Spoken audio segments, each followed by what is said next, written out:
നമസ്കാരം, വിപ്ര ന്യൂസിലേക്ക് സ്വാഗതം. വാർത്തകൾ വായിക്കുന്നത് ടിൻഡു കുട്ടപ്പൻ. ഇന്നത്തെ പ്രധാന വാർത്തകൾ.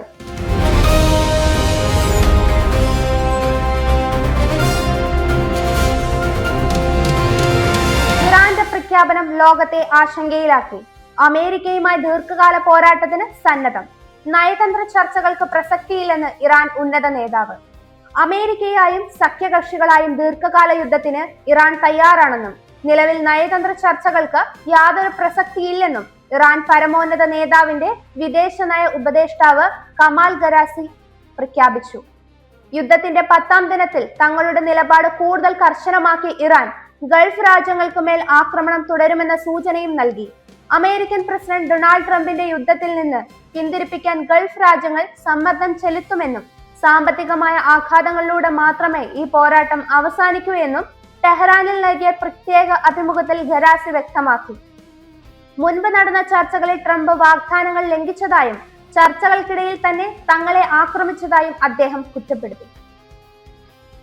ഗണേഷ് കുമാറിനെതിരായ ആരോപണങ്ങൾ, മന്ത്രിയുടെ രാജി ആവശ്യപ്പെട്ട് പ്രതിപക്ഷ സംഘടനകൾ.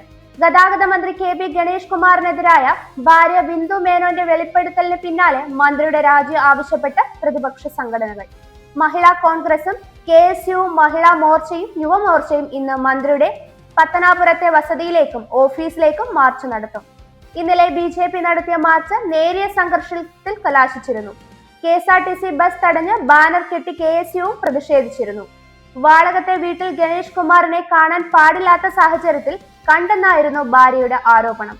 ഫോട്ടോ ചിത്രീകരിക്കാൻ ശ്രമിക്കുന്നതിനിടെ മന്ത്രിയുടെ പേഴ്സണൽ സ്റ്റാഫ് തനിക്ക് നേരെ അതിക്രമം നടത്തിയെന്നും ബിന്ദു പറഞ്ഞിരുന്നു. നിയമസഭാ തെരഞ്ഞെടുപ്പ് അടുത്തിരിക്കെ മന്ത്രിക്കെതിരെ ഉയർന്ന ആരോപണങ്ങളെ രാഷ്ട്രീയ ആയുധമാക്കുകയാണെന്ന് പ്രതിപക്ഷം. ചരിത്രകാരൻ ഡോക്ടർ KN പണിക്കരുടെ സംസ്കാരം തൈക്കാട് ശാന്തി കവാടത്തിൽ. അന്തരിച്ച ചരിത്രകാരൻ ഡോക്ടർ KN പണിക്കരുടെ സംസ്കാരം ഇന്നായിരുന്നു. രാവിലെ 10 മണി മുതൽ ജവഹർ നഗറിലെ വീട്ടിൽ പൊതുദർശനത്തിന് വെച്ചു. വിദേശത്തുള്ള മക്കൾ എത്തിയതിനു ശേഷം വൈകിട്ട് 4 മണിയോടെ തൈക്കാട് ശാന്തി കവാടത്തിലായിരുന്നു സംസ്കാര ചടങ്ങുകൾ നടന്നത്. വാർദ്ധക്യ സഹജമായ അസുഖങ്ങളെ തുടർന്ന് ഇന്നലെ ഉച്ചയ്ക്ക് 1:30 തിരുവനന്തപുരത്തെ സ്വകാര്യ ആശുപത്രിയിലായിരുന്നു അന്ത്യം. 90 വയസ്സായിരുന്നു. ചരിത്രത്തെ തമസ്കരിക്കാനും വക്രീകരിക്കാനുമുള്ള ഹിന്ദുത്വ അജണ്ടകളെ സധൈര്യം ചെറുത്ത ചരിത്രകാരൻ എന്ന നിലയിലാണ് ഡോക്ടർ KN പണിക്കരെ അടയാളപ്പെടുത്തുന്നത്. അദ്ദേഹത്തിന്റെ 90ാം ജന്മദിനം കേരള ചരിത്ര ഗവേഷണ കൗൺസിൽ വിപുലമായി ആഘോഷിക്കാനിരിക്കെയാണ് വിടവാങ്ങൽ.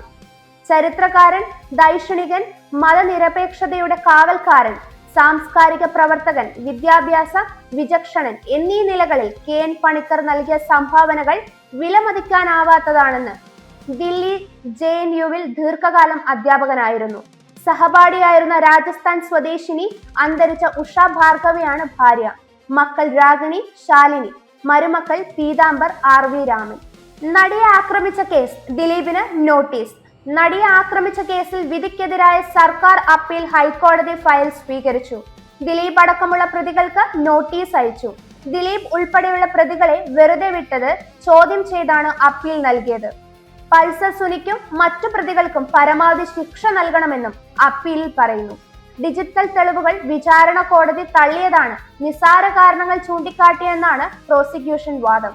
നടിയെ ആക്രമിച്ച ദൃശ്യങ്ങൾ പൾസർ സുനി ദിലീപിന്റെ വീട്ടിൽ എത്തിച്ചു എന്നതായിരുന്നു സംവിധായകൻ ബാലചന്ദ്രകുമാറിന്റെ വെളിപ്പെടുത്തൽ. പ്രധാനമന്ത്രി നാളെ കൊച്ചിയിൽ. NDAയുടെ പ്രചരണത്തിന് തുടക്കമിടും. നഗരത്തിൽ ഗതാഗത നിയന്ത്രണം. പ്രധാനമന്ത്രി നരേന്ദ്രമോദി നാളെ കൊച്ചിയിലെത്തും. നാവികസേനയുടെ വിമാനത്താവളത്തിൽ ഇറങ്ങുന്ന അദ്ദേഹം തേവര മുതൽ MG റോഡ് വരെ നീളുന്ന വൻ റോഡ് ഷോയിൽ പങ്കെടുക്കും. കേരളത്തിൽ BJPയുടെ നിയമസഭാ തെരഞ്ഞെടുപ്പ് പ്രചരണത്തിന് തുടക്കം കുറിക്കും. പ്രചരണ പ്രവർത്തനങ്ങൾക്ക് പുറമെ കൊച്ചിയിൽ ഏകദേശം 10,800 കോടി രൂപയുടെ വിവിധ വികസന പദ്ധതികളുടെ ഉദ്ഘാടനവും തറക്കല്ലിടലുമാണ് പ്രധാനമന്ത്രി നിർവഹിക്കുന്നത്. പ്രധാനമായും ഭാരത് പെട്രോളിയം കോർപ്പറേഷൻ ലിമിറ്റഡിന്റെ കൊച്ചി റിഫൈനറിയിലെ പോളിപ്രൊപ്പലീൻ യൂണിറ്റ് ആണ്. 5,500 കോടി രൂപ ചെലവിൽ നിർമ്മിക്കുന്ന ഈ യൂണിറ്റ് പ്രതിവർഷം 400 കിലോ ടൺ ഉൽപാദന ശേഷിയുള്ളതാണ്. റോഡ് അടിസ്ഥാന സൗകര്യ മേഖലയിൽ 2 പ്രധാന ദേശീയപാത പദ്ധതികളാണ് പ്രധാനമന്ത്രി നാടിന് സമർപ്പിക്കുന്നത്. ഇതുപോലുള്ള ന്യൂസ് അപ്ഡേറ്റുകൾക്കായി വിപ്ര ന്യൂസ് സബ്സ്ക്രൈബ് ചെയ്യുക.